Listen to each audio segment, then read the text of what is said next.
When you dip your spoon into that jar of Nutella, watching it cling to the curved silver surface before delivering that perfect blend of chocolate and hazelnut to your eager taste buds, you're not just satisfying a craving, you're funding an empire. The same addictive spread that once featured the late Kobe Bryant's determined gaze on limited edition jars has transformed the Ferrero family from modest Italian pastry makers into a $36 billion chocolate dynasty commanding kitchens across 6 continents. And those signature Kinder Surprise eggs, banned in America until 2018 for being literally too exciting for US safety regulations, represent just one stroke of marketing genius from a company that turned chocolate-covered toys into global obsessions. The Ferrero business model combines old-world Catholic devotion with cutting-edge manufacturing. Their late patriarch, Michel, chartered private jets for employee pilgrimages to Lourdes, while simultaneously pioneering automation technology so advanced competitors couldn't comprehend it. In today's episode of Old Money Luxury, we unwrap the remarkable story of how a pastry maker's wartime cocoa shortage workaround evolved into an empire so powerful it controls the fate of entire agricultural regions, as we describe the $36 billion chocolate empire that controls Italy, the Ferrero family.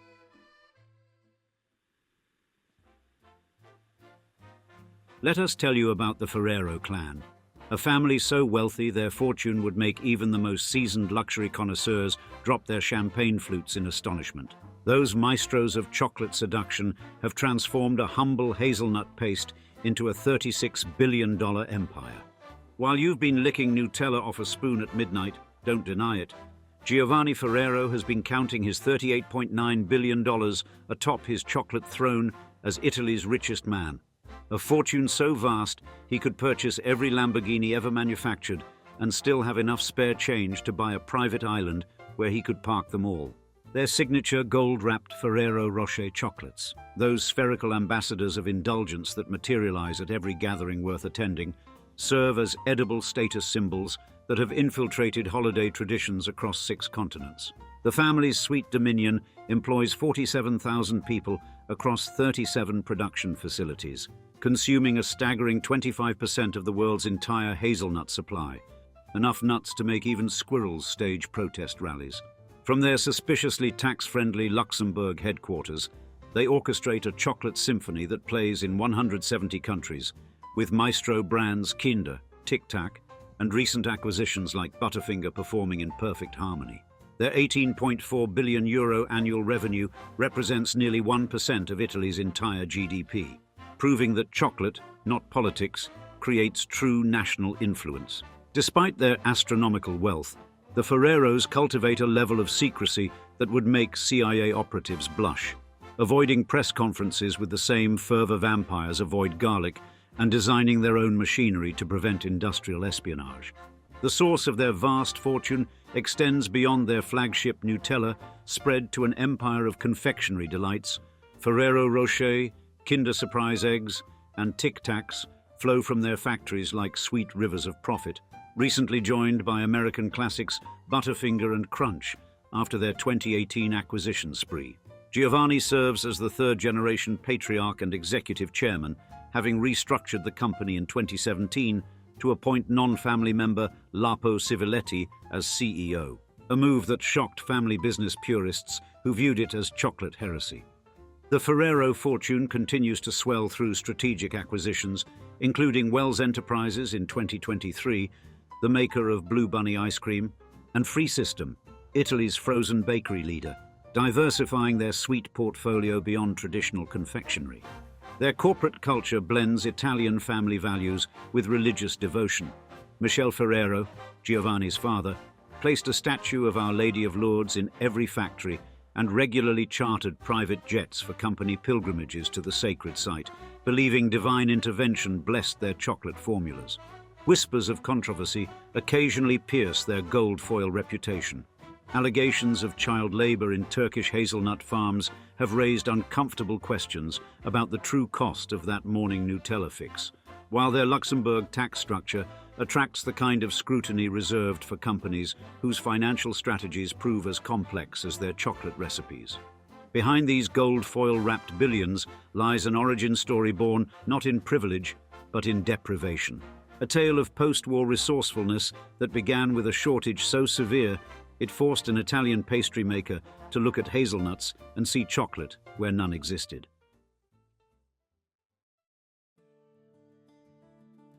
Post-World War II.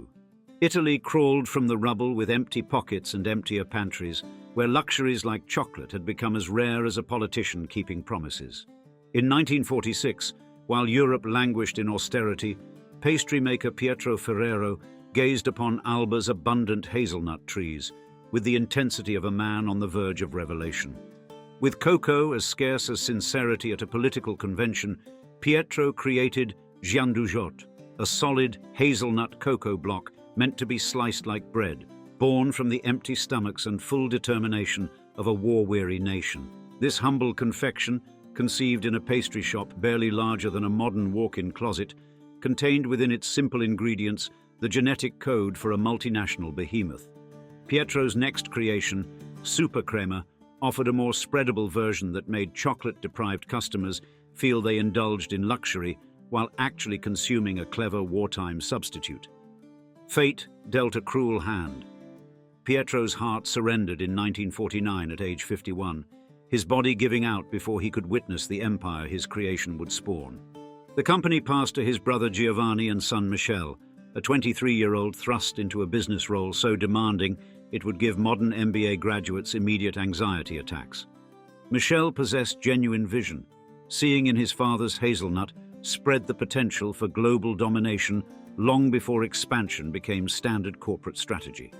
In 1957, Michel pledged to serve workers and community with sincerity that modern corporate responsibility statements try but fail to capture. When floodwaters transformed their Alba factory into a chocolate swimming pool in 1948, workers rallied with dedication that showed remarkable loyalty to the Ferrero vision. Michel's romance with company interpreter Maria Franca Fisolo added a love story to the business saga, proving workplace relationships occasionally yield more than awkward elevator encounters. Their first international expansion in 1956 planted a flag in Germany, signaling ambitions stretching far beyond the hills of Piedmont. The transformation of Super Crema into Nutella in 1964 created a cultural phenomenon that would eventually gain recognition alongside Mickey Mouse. Michel created a fictional customer named Valeria as his ideal consumer decades before such marketing techniques became standard practice, demonstrating intuitive consumer psychology. While competitors pursued mass production with industrial efficiency, the Ferreros maintained craftsmen's dedication to quality that positioned their creations as affordable luxury experiences. As the 1960s dawned, Michel held his chocolate formula like an alchemist who had discovered gold, ready to turn a humble hazelnut spread into an empire. But first, he needed to convince the world that breakfast deserved more excitement than toast alone could provide.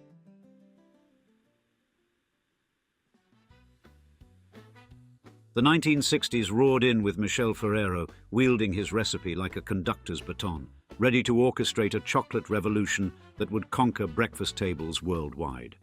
Nutella's official launch in 1964 landed with the cultural impact of a delicious meteor, a phenomenon that transformed morning rituals into moments of creamy indulgence across continents.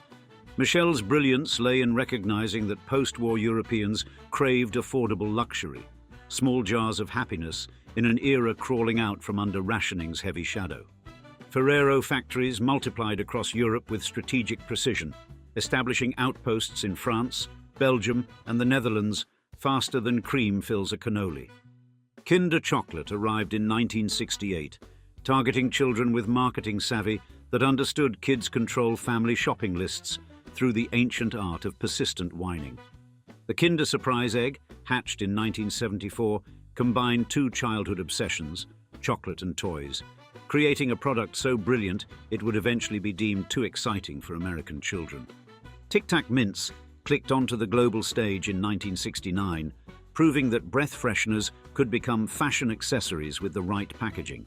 Those translucent boxes with satisfying flip-top lids became pocket essentials worldwide. The crowning achievement appeared in 1982 with Ferrero Rocher, golden orbs of hazelnut perfection that elevated giving chocolate from romantic cliché to presentation of edible luxury.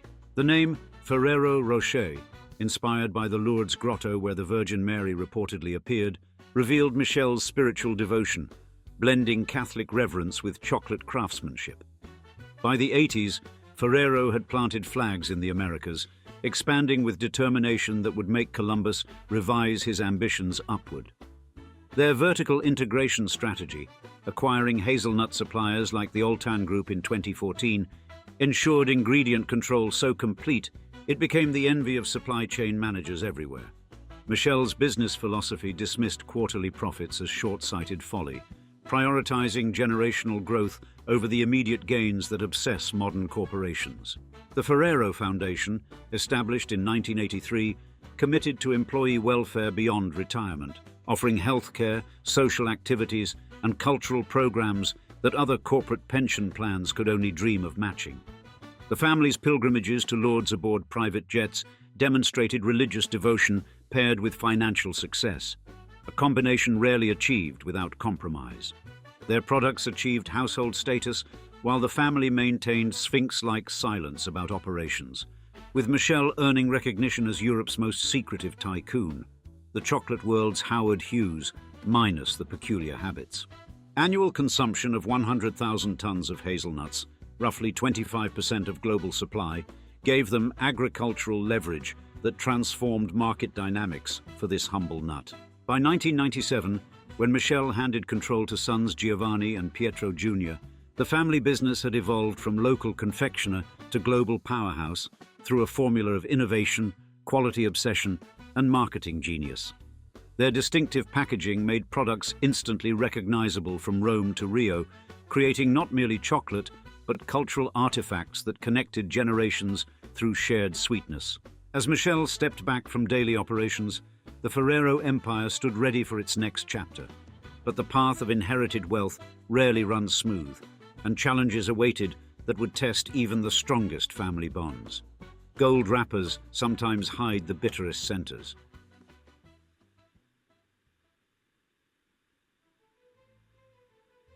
Behind mountains of gold-wrapped chocolates loom shadows, and the Ferrero's rise to confectionery dominance carries flavors both sweet and bitter. Their corporate secrecy surpasses Swiss banks, with factories guarded more zealously than royal treasuries and machinery custom-designed to prevent industrial spies from replicating their chocolate magic. Tragedy struck in 2011 when Pietro Ferrero Jr. collapsed while cycling in South Africa, his heart stopping at 47, a cruel echo of his grandfather's early demise that left Giovanni suddenly bearing the chocolate empire alone. The dynastic parallel struck observers. 2 generations of Ferrero men felled by heart failure at the height of their careers, raising questions about whether stress and chocolate create a dangerous combination. Child labor allegations tarnished Ferrero's supply chain in 2019, with reports claiming children as young as 11 toiled on Turkish hazelnut farms, adding uncomfortable questions to breakfast routines worldwide. Romanian controversies erupted in 2016 when subcontractor Prolegis faced termination after inconsistencies in their practices, corporate language for problems serious enough to sever business relationships. The company established zero-tolerance child labor policies and supplier audits, though critics argue that policing global agricultural supply chains presents challenges as complex as the chocolate-making process itself. Giovanni's leadership marked a strategic pivot from his father's organic growth toward aggressive acquisitions, transforming from chocolate craftsman to corporate titan with a checkbook. The 2018 purchase of Nestlé USA's confectionery business for $2.8 billion swallowed Butterfinger Crunch and Baby Ruth in one expensive acquisition feast. Subsequent purchases of Kellogg's cookie brands, Eat Natural cereal bars, and Wells Enterprises revealed an expansion appetite that would impress traditional conquerors. This acquisition strategy tested the company's ability to maintain quality standards and corporate culture, proving that buying companies requires less skill than preserving their essence. Giovanni's corporate restructuring in 2017, appointing non-family member Lapo Civiletti as CEO while moving to executive chairman, shocked family business traditionalists. The death of Michelle Ferrero in 2015 at 89 closed a chapter when chocolate came from craftsmen rather than corporate boardrooms. Environmental concerns about palm oil in Nutella persisted despite the company's sustainable sourcing certifications and reassurances from organizations with impressive acronyms. Their Luxembourg tax headquarters raised eyebrows in an era when tax strategies receive public scrutiny similar to magicians' tricks. Legal, yet somehow creating the sensation of disappearing resources. Market competition intensified with Mars, Mondelez, and Nestlé, challenging Ferrero's position, forcing continuous innovation amid evolving consumer preferences. Growing health consciousness presents challenges to confectionery companies, comparable to selling umbrellas during a sudden drought. Giovanni maintained the family's ownership grip despite pressure to go public, preserving independence with determination that medieval lords would recognize. The third-generation leadership balances tradition and innovation, maintaining quality while adapting to rapidly shifting consumer values and expectations. As the new millennium unfolded, Giovanni faced his greatest challenge, proving that inherited wealth need not lead to diminished vision. Could the grandson of a pastry chef continue a legacy of innovation, or would the family name become merely a brand owned by history? The answer would come from unexpected directions.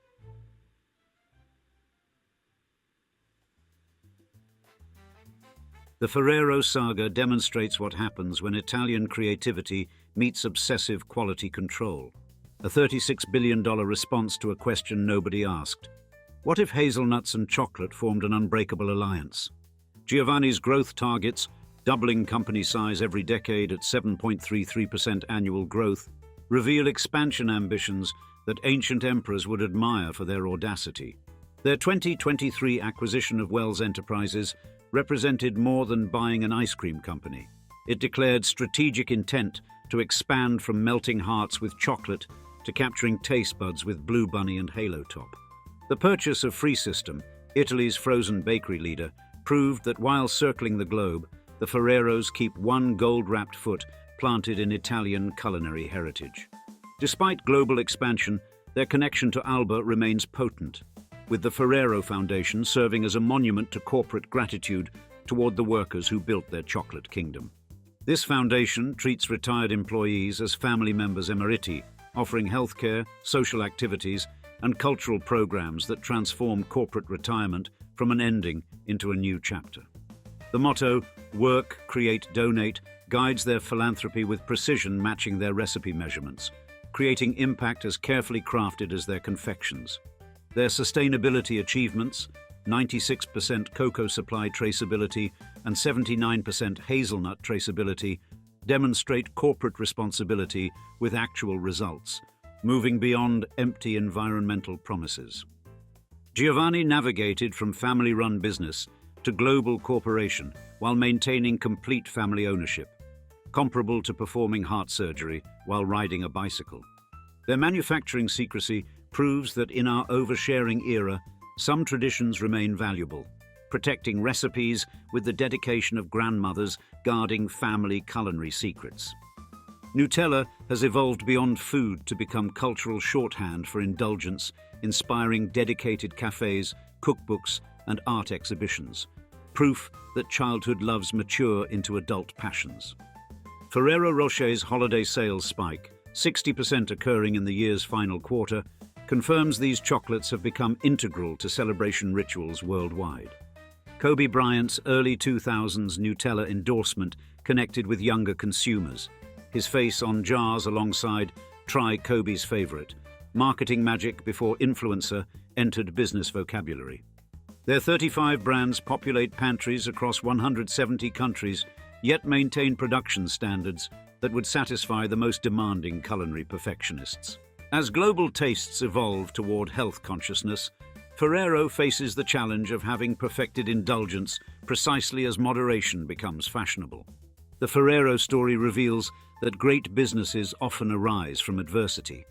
In this case, a wartime shortage that forced innovation where none seemed possible.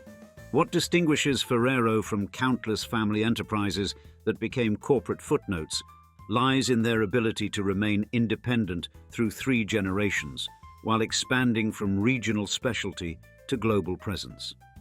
As traditional companies collapse under digital disruption and changing consumer values, one question lingers like chocolate aftertaste. What secret ingredient in the Ferrero formula transforms a simple spread into a dynasty outlasting governments, trends, and even the family members who created it? The answer may lie not in financial statements or marketing strategies, but in something far more elemental: the universal human desire for sweetness in a bitter world, and the rare company that delivers this sweetness with unwavering consistency, one chocolate hazelnut spoonful at a time.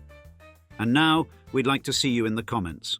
Were you aware that Ferrero's influence is so vast that their operations consume 25% of the world's hazelnut supply?